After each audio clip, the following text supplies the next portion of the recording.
چیزا دیدین بذارین کنار. من این چند روزه انقدر ویدیوهای مختلف ایرانی و خارجی نگاه کردم و از روشون رسیپی‌های مختلف رو درست کردم، آخرش یه چیزی مثل این در می اومد. ولی انقدر این مواد رو کم و زیاد کردم تا بالاخره دستور اصلیشو خودم پیدا کردم و اینو درست کردم. با این چیزی که بهتون یاد میدم میتونین یه همچین چیزایی درست کنین و یه همچین آب نباتای گوگلی. اینا رو میتونین واسه ولنتاین، واسه عشقتون، همسرتون، یا کسی که دوستش دارین درست کنید و کلی ذوق زدش کنید. خب اول از همه بادکنکمون رو به اندازه دلخواه آب میکنیم. حتما از بادکنک لاتکس استفاده کنین تا با داغی مواد نترکه. یکم آبش رو خالی میکنیم تا هوای داخل بادکنک بیرون بیاد. حالا سرش رو گره میزنیم و با دستمال تمیز خشکش میکنیم. روی یه ظرف مناسب قرارش میدیم و زیرش کاغذ روغنی میندازیم. حالا حدود 160 میلی لیتر آب و داخل قابلمه میریزیم. بهش 100 گرم شکر اضافه میکنیم و 3 قاشق غذاخوری شربت ذرت یا سیروب ذرت میریزیم و میذاریم تا جوش بیاد.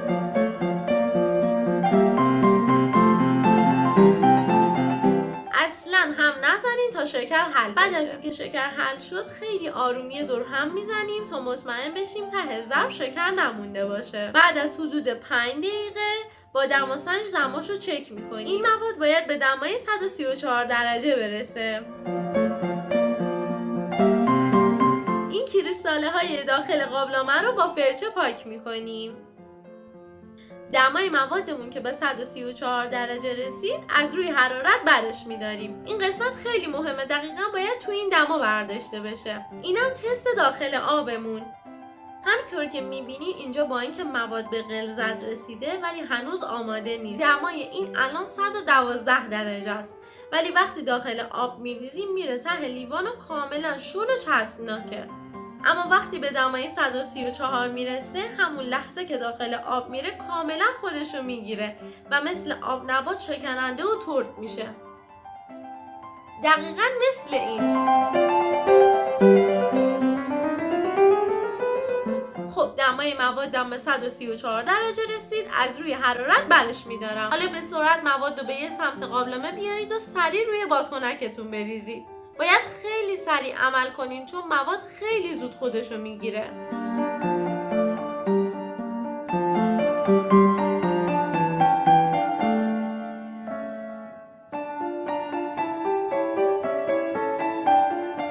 وقتی کاملا خنک شد با قیچی یه سوراخ کوچیک ایجاد میکنیم و آب بادکنک رو خالی میکنیم. سعی کنین که آب روی کاسه‌تون نریزه.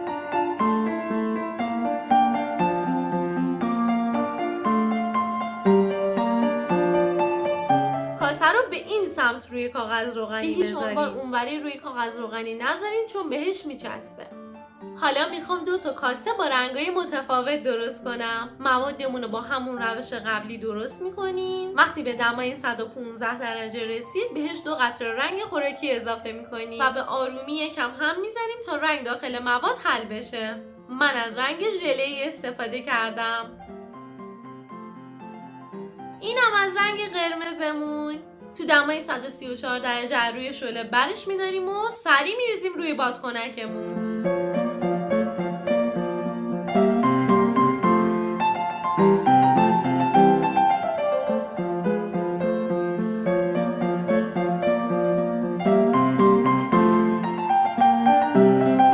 بعد از اینکه کامل سرد شدن مثل دفعه قبل از بادکنک جداشون میکنیم.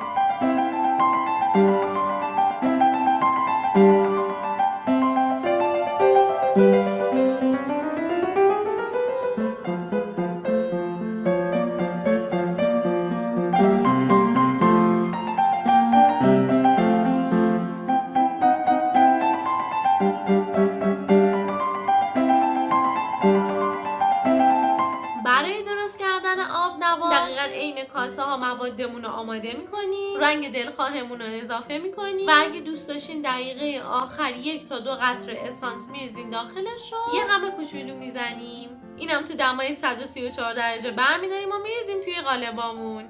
قالبا رو به هیچ عنوان چرب نکنید. تو این مرحله چون مواد خیلی زود خودشو میگیره من از همسرجان کمک گرفتم. اجازه میدیم که آب نباتا کاملا خنک و سفت بشن. بعد از توی قالب درشون میاریم. همینطوری که میبینین خیلی راحت از توی قالب در میان. همینقدر خوشگل و دلبر و گوگوی. من از این آب نباتای استیکری هم درست کردم. برای اینکه شکلکش واضح بشه یکم پودر قندم بهش میزنم. این آب نباتا واسه ولنتاین عالی‌ان. حالا میخوام از این کاسه های خوشگل و خوشمزم استفاده کنم. اول توش چند تا اسکوپ بستنی میندازم.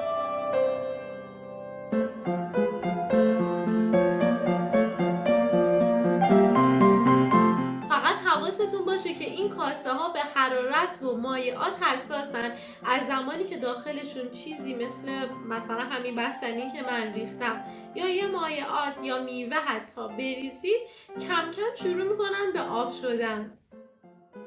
یکم کیوی خورد شده، یه مقدار دون انار و کاکائوی آب شده. این کاسه دسر برای پذیرایی حرف نداره. امیدوارم که از این ویدیو خوشتون اومده باشه و باهاش کلی چیزای خوشگل و گوگول مگول واسه خودتونه کسایی که دوستشون دارین درست کنین. لطفاً لایک و کامنت یادتون نره.